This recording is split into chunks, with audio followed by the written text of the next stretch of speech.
It climaxed in an epic battle between an evil tyrant with supernatural powers and a great warrior who became a prophet of peace. This is the history of America as you've never seen it before.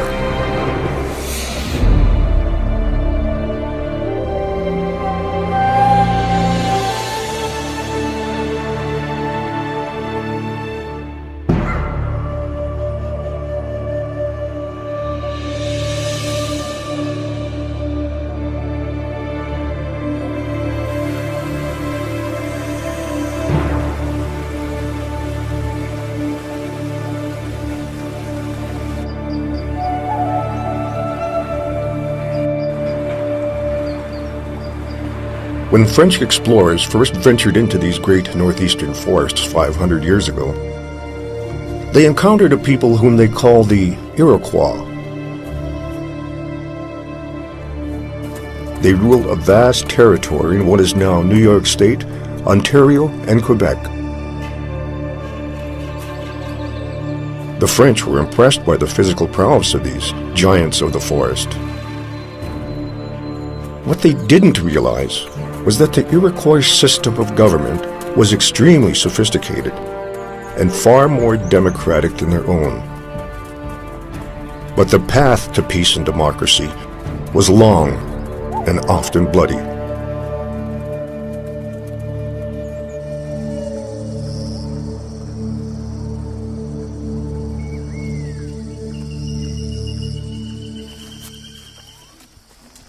The ancestors of the Iroquois had lived in this area for thousands of years.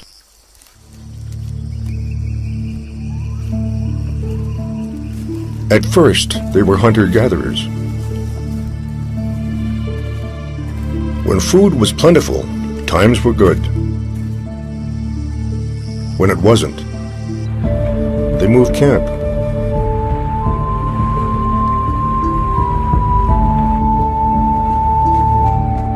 Then about 1,000 years ago, archaeological evidence indicates they began to cultivate the land and form villages. The villages grew into nations. 5 separate nations, stretching across what is now western New York into Canada. Up to 50,000 people in all, sharing similar languages and lifestyles.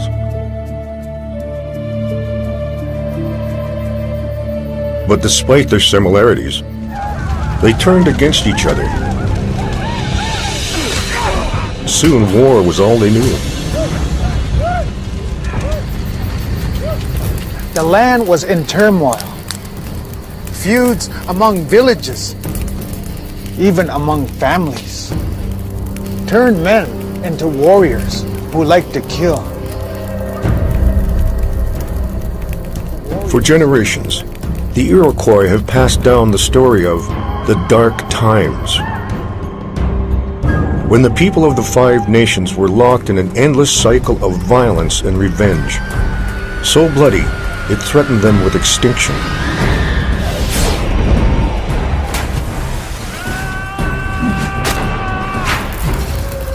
Everywhere there was peril. In cultures with oral traditions, the line between legend and history is often blurred. Yet in recent years, much of this story has been verified by historians and archaeologists.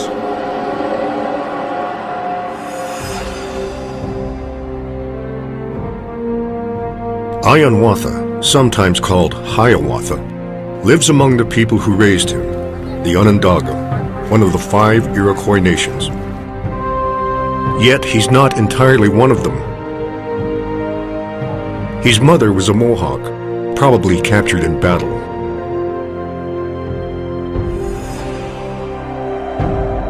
Since boyhood, Hiawatha has had to prove himself. He has become a leader of the Onondaga, a great warrior.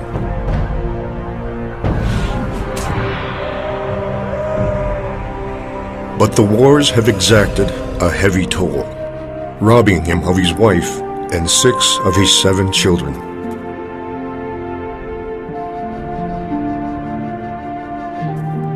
Yet he must fight on. His village has been attacked once again, this time by the Mohawk. His people clamor for revenge.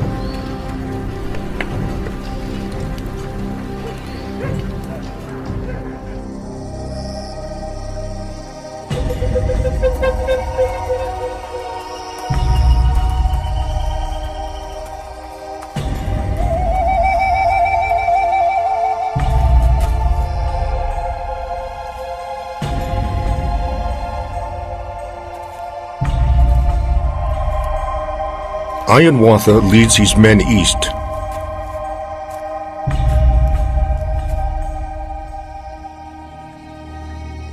They know they're being watched, and not only by Mohawk scouts. The chief of their own nation, the Onondaga, has spies everywhere.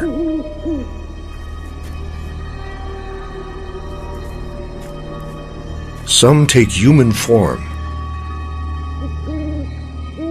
Others are shadowy creatures of the forest, especially the owl, the Iroquois omen of death.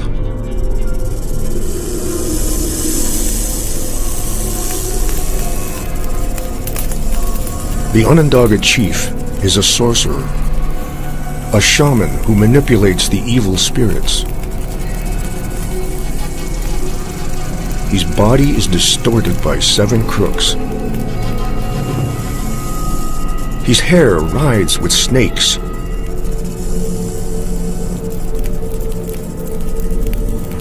He feeds on human flesh.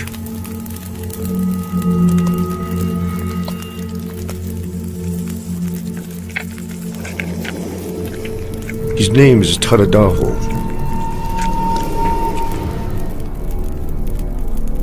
He lives in isolation, far apart from his people who fear him. Though the Onondaga have other chiefs, Tadadaho holds supreme power. To him, Hiawatha and the warriors are pawns in a game. Tadadaho relishes bloodshed. War feeds his power. As long as the chaos continues, his reign is secure.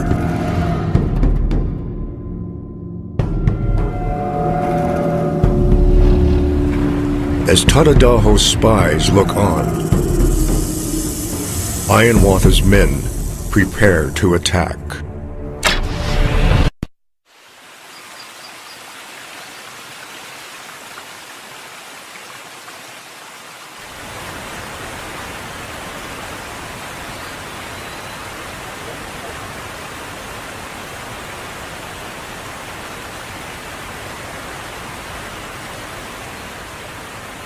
The Mohawk often come to this river to fish.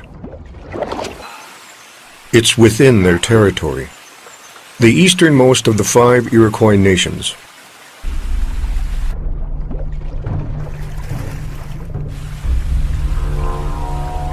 But even here, they are not safe. The Iroquois are locked in a 100-year war, a civil war. Hiawatha and the other Onondaga warriors are bent on revenge. In retaliation for a recent attack on their village, they want Mohawk victims, both dead and alive.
During the period the Iroquois called the Dark Times, revenge was not a choice.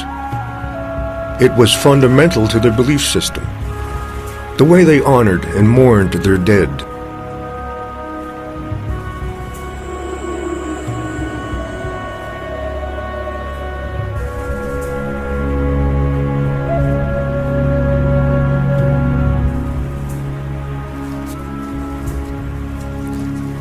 To the Iroquois warriors, every death had to be answered by another. The battles dragged on and on.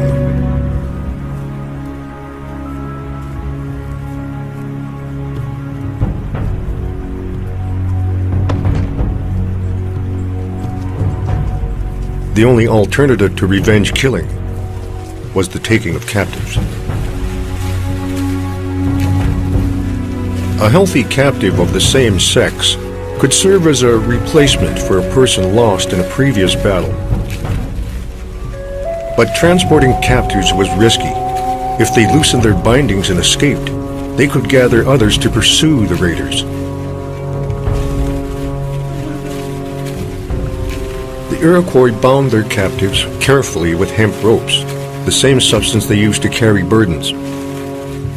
This was also a symbolic act, a way of conveying possession to their enemies.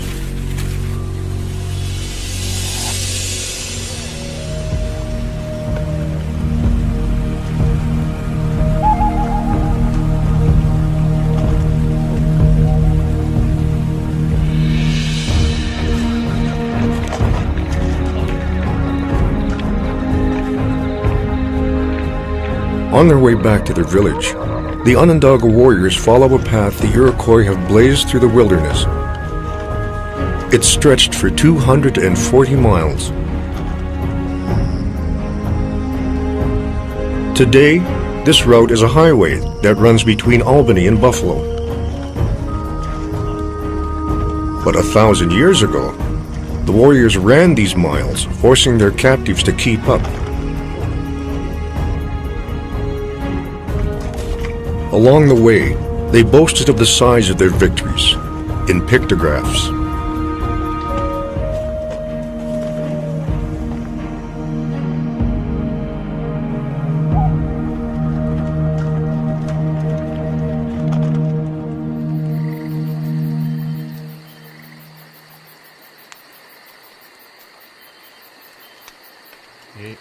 At night under the stars, Ironwater camps with these men.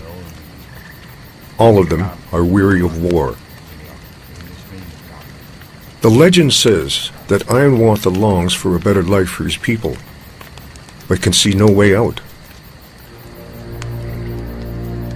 He cannot know that many miles to the west, a child has been born who will show him the way to peace.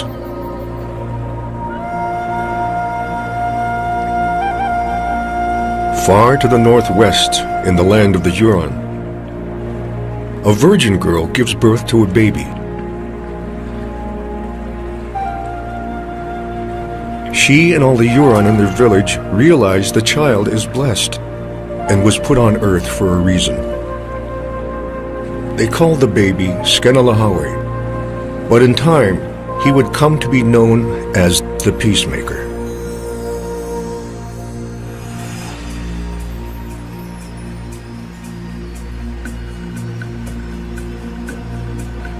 The archaeological record left by the Iroquois attests to the fear in which they lived during the dark times. Towering stockades surrounded their villages. The only way in was through long corridors designed to confuse and slow attackers. Inside the stockade, each clan lived in one or more longhouses. A clan was made up of many families, related through a common female ancestor. In Iroquois society, women enjoyed power and freedoms that would not be experienced in Western cultures for hundreds of years. As time went on, The oldest and most respected woman in each house became known as the clan mother. These female elders presided over village life. They appointed the male council chiefs and could also remove them from office for poor performance or abuses of power.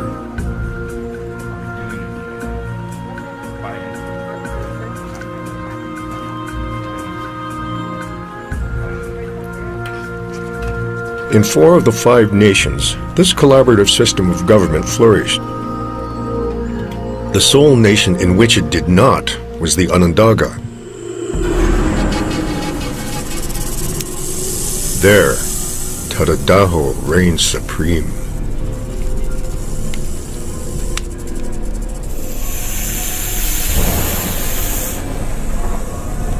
There is only one person he allows close to him, an evil seductress named Chikansase. She shares his zeal for war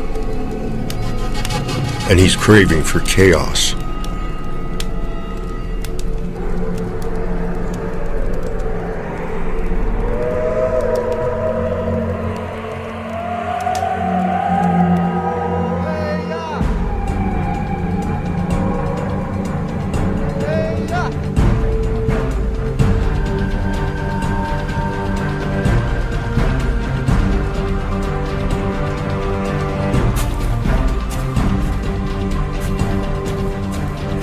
The whole village turns out to greet Ironwatha and the victorious warriors.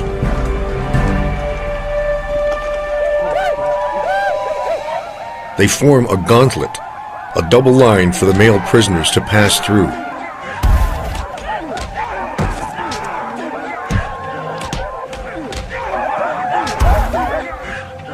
A female elder presides. She is looking for replacements for her dead sons. The gauntlet is a test. It reveals which captives are strong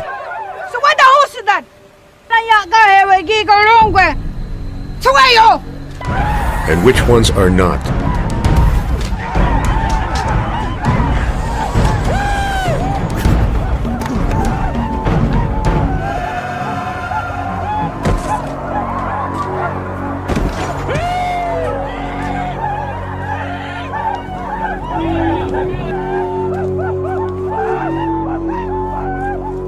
Ironwatha has lost his stomach for the violence. His daughter is the only one who still brings him joy.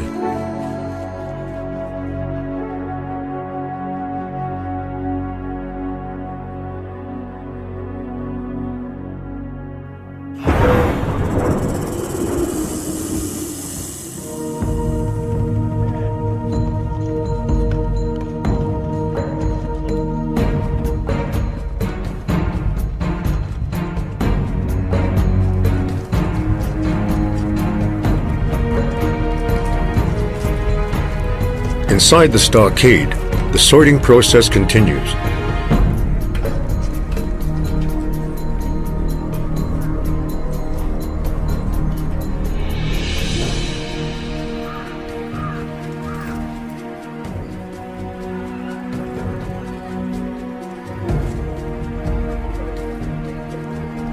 The Mohawk women and children find a ready home.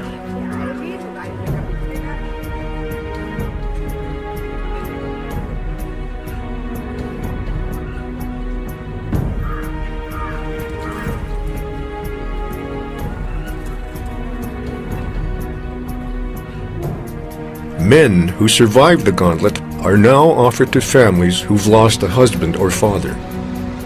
If accepted, the replacements will take on the identities of the dead and assume their names and responsibilities in the village.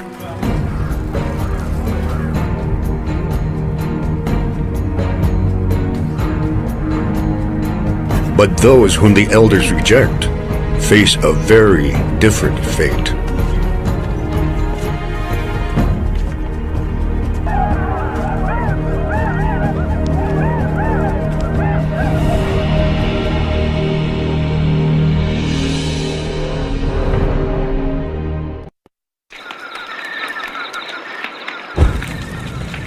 The Iroquois today tell a story of the years before their great confederacy, when they were locked in a bloody civil war and lost all sense of their own kinship.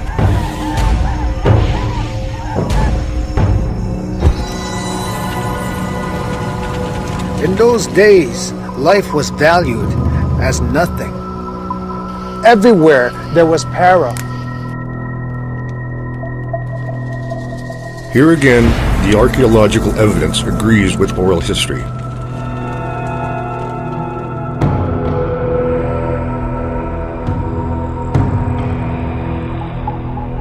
In a kitchen midden, or ancient garbage dump, in Jamesville, New York, scientists have unearthed dozens of bones. Some are recognizably human, with cut marks where stone tools separated the joints and stripped away the flesh.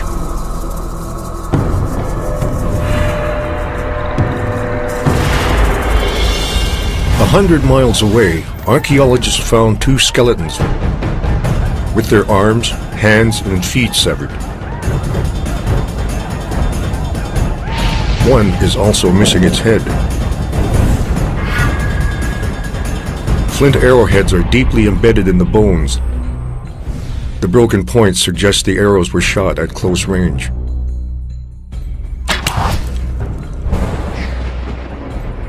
In the ashes of a campfire were found charred human remains, hard evidence that the victims were not only killed, but cooked and eaten.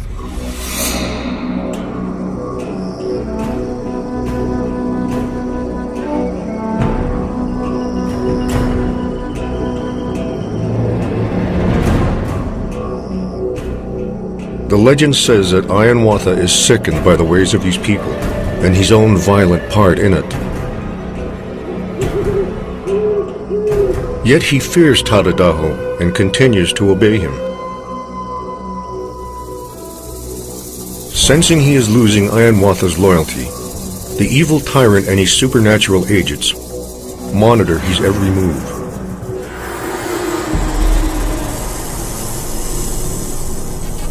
Tadadaho will not tolerate any threat to his power.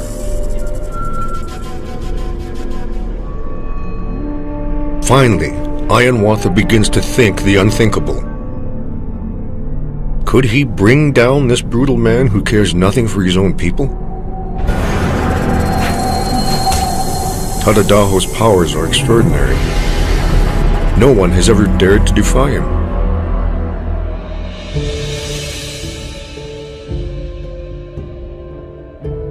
What Hiawatha still doesn't realize is that help is on the way.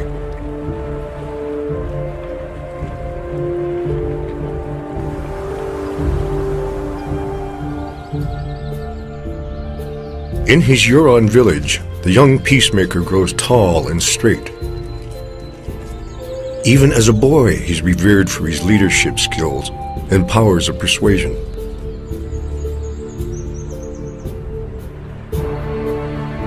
As a young man, the peacemaker learns about the terrible war raging across the lake far to the east.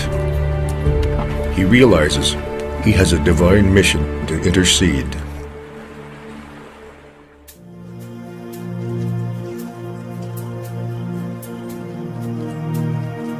One day, the peacemaker leads the villagers into the forest.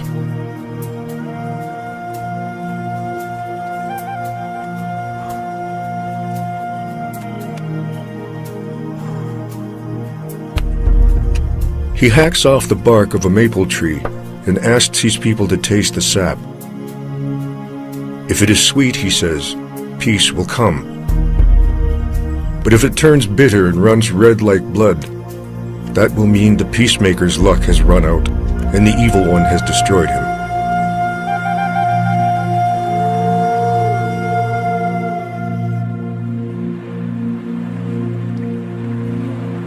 Then, in a magical canoe of white stone, the peacemaker sets out to fulfill his destiny.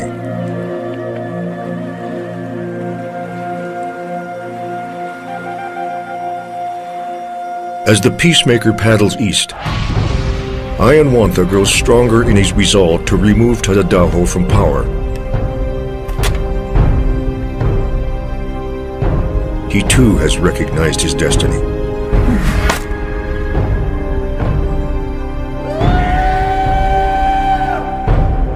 The great warrior will attack the evil chief.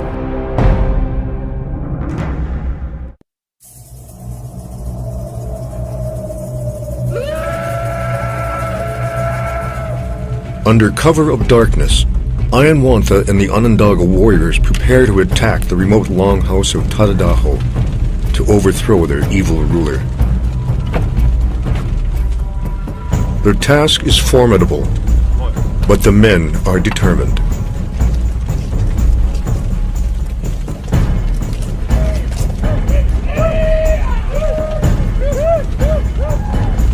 As always when facing battle, they paint their faces to terrify their opponents. Black, the color of war. Blue for strength. Red, the sign a man is ready to kill or be killed.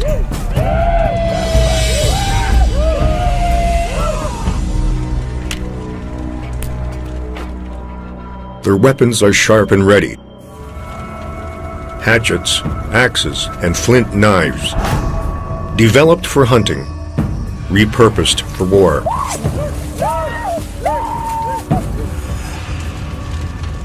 Their bows and arrows are state-of-the-art.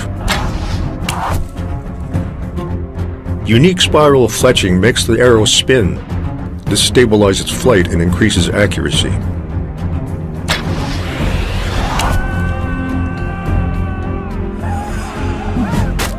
Their fearsome clubs were developed strictly for combat. The most common is called the gajewa. Its long shaft is carved from ironwood, with a heavy ball at the end.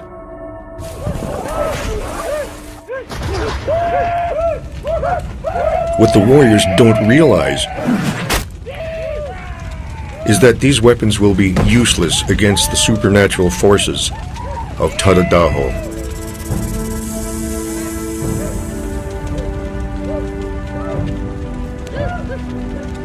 Ayanwantha knows he may never return, but it's a risk he must take to try to save his people.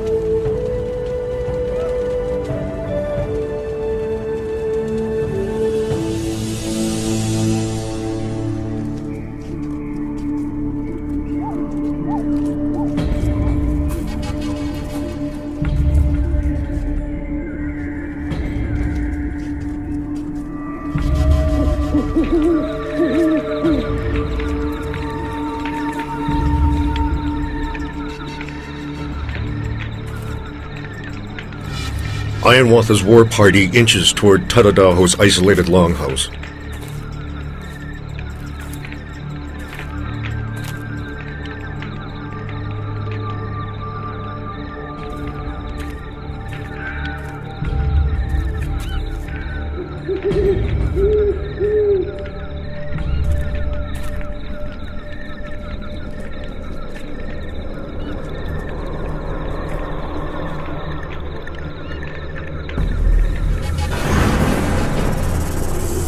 The evil shaman is ready for them.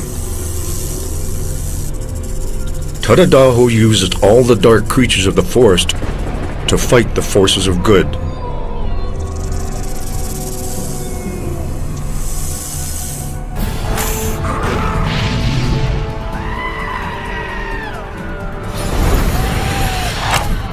Arrows fly from everywhere, yet there are no archers.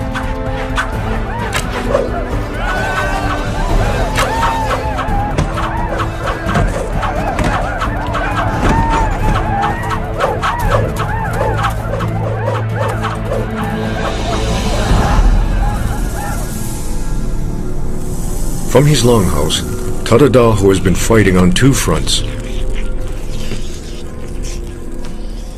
He's worked his evil magic in Ayanwantha's village as well.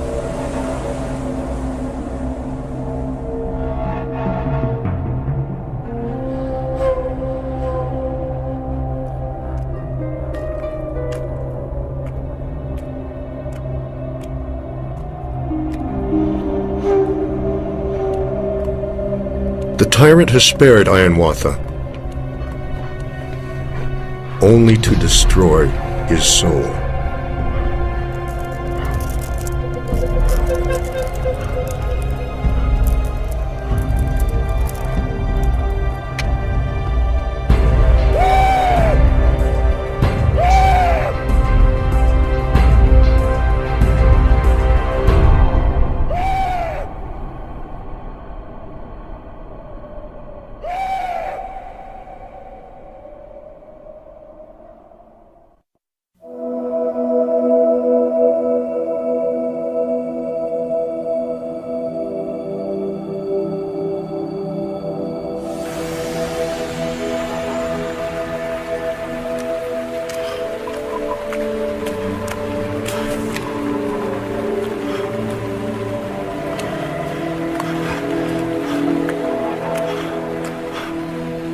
The great Iroquois leader, Hiawatha, has been defeated in battle.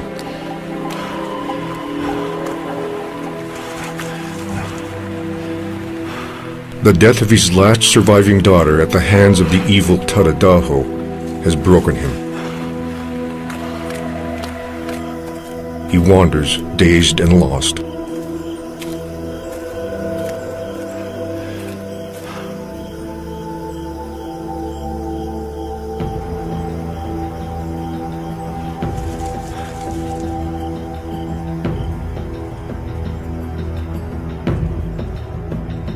But the peacemaker draws closer every day.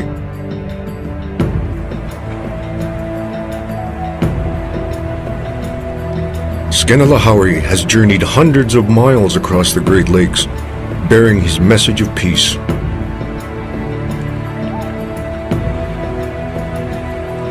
There are many versions of what happens next.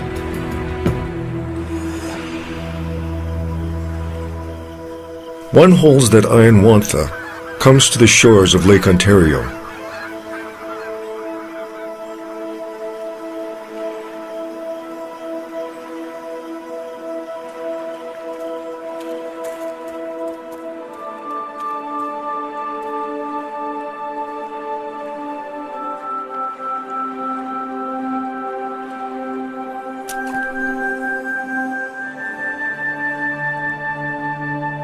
He finds shells, which remind him of his daughter's necklace.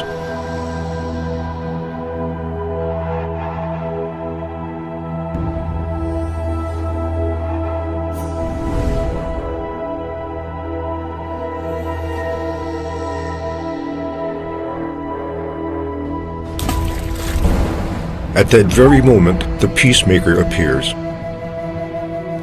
Hiawatha. He consoles Hiawatha for his loss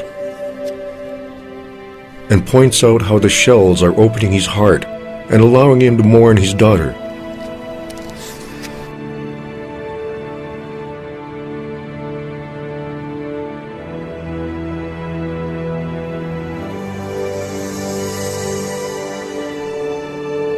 Skenalahawi teaches Hiawatha that shells like these, when strung together, are called wampum. They offer an alternative to the endless quest for vengeance, a better way for the Iroquois to honor their dead. Hiawatha feels the power of the wampum. The rage and hate that fueled his days as a warrior vanish.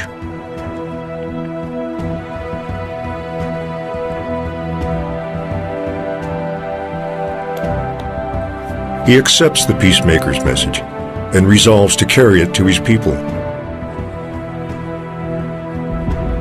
This task will not be easy. The Iroquois have known nothing but war for generations.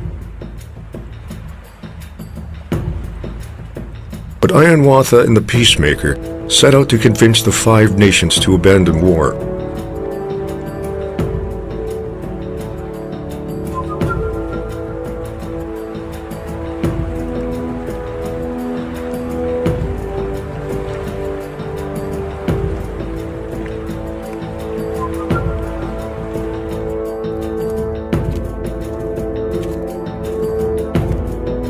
Their first stop, is the land of the Mohawk. Not surprisingly, they are met with suspicion. In many versions of this story, Ianwantha is cruelly tortured.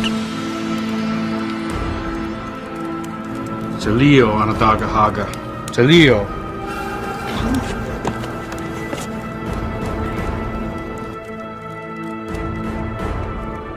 Finally, the peacemaker convinces the Mohawk chief to listen. Scano Ladian. So the Hosata Kainu Lakoa.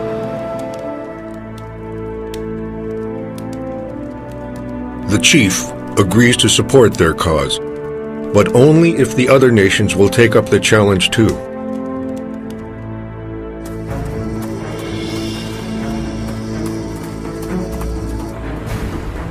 The people of the Standing Stone, the Oneida, are the next to accept the message of peace. They are joined by the people of the Great Swamp, the Cayuga, and the people of the Great Hill, the Seneca. Until there is only one nation that remains apart, Ianwantha's own people, the Onondaga. The time has come once again for the new disciple of peace to face down his blood enemy, Tadadaho.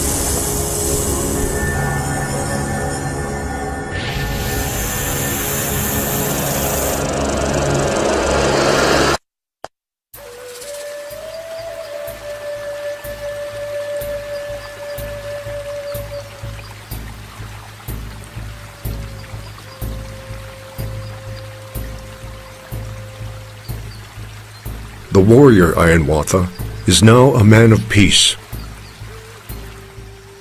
He is ready to confront Tadadaho, the Onondaga tyrant who has terrorized his people.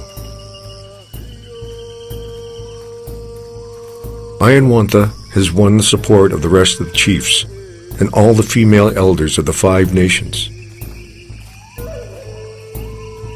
Even Tadadaho's evil ally, Jigansase, has repented her ways and joined the procession.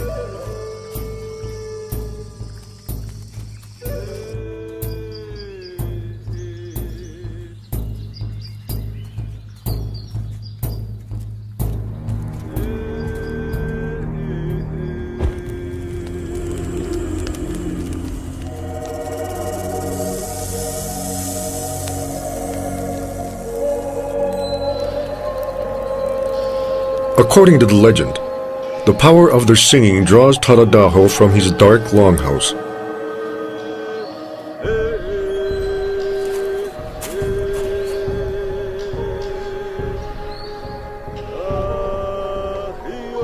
At first, the evil tyrant mocks them. His power is based on chaos and revenge. To him, peace is weakness.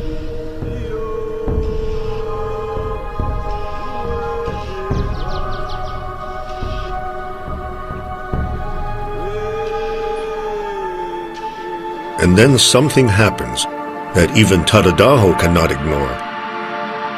Another coincidence of history and legend.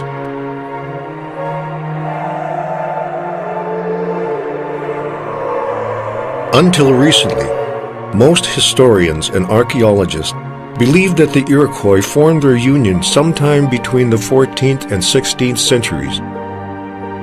But the Iroquois themselves always placed the event much earlier.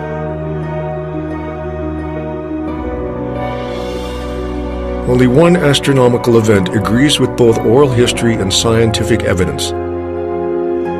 On August 31st, 1142, a great eclipse blocked out the sun for a dramatic 3.5 minutes.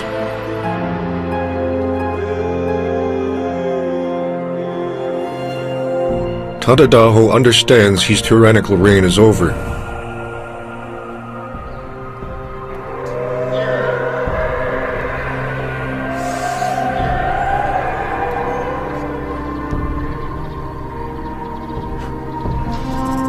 Ianwantha and Chigansase comb the snakes from his hair as he relinquishes his powers.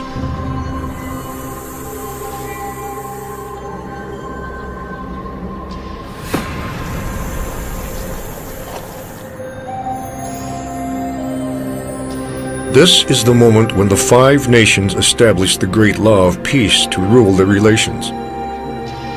They form a new, united government. Tadadaha was appointed head of its council, and Chikansase, the mother of nations.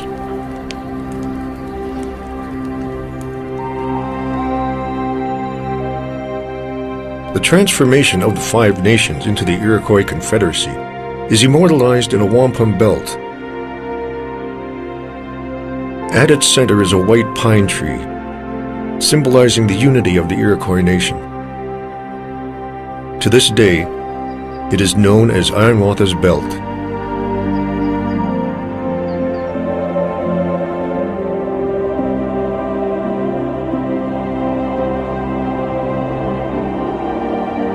Under a great white pine on the shores of Onondaga Lake in present-day New York, the warriors lay down their weapons. They bury the hatchet, a phrase that lives on today. From this moment, their internal battles will involve words, not weapons. They form a Grand Council, made up of representatives from each of the five nations.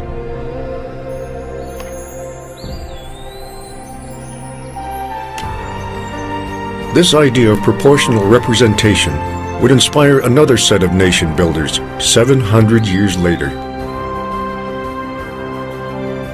The Founding Fathers embraced this idea when writing the Constitution of the United States.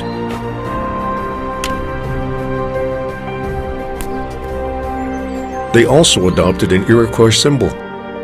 In the words of the peacemaker, one arrow is like a single nation or state, easily broken. But a union is unbreakable. The image of an eagle holding a bundle of arrows is central to the Great Seal of the United States.